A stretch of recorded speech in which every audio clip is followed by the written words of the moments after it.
नमस्कार आपण को मो चैनल को स्वागत।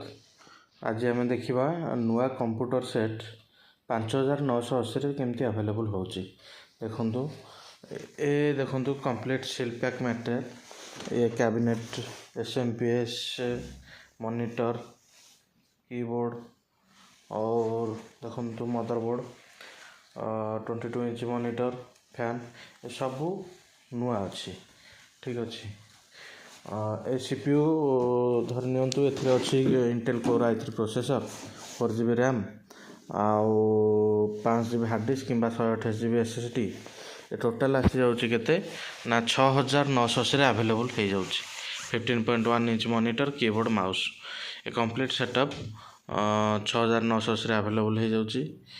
आउ एथिपई नंबर अछि आपण कांटेक्ट करि परिबे एवं डुअल कोर सेम सेटअप आसी जाउछि 5980। i5 रो सेम सेटअप आसी जाउछि आपन 7980। आ जदि i7 रो नेबे ताले सेम सेटअप आसी जाउछि 11980। एसो प्राइस अछि।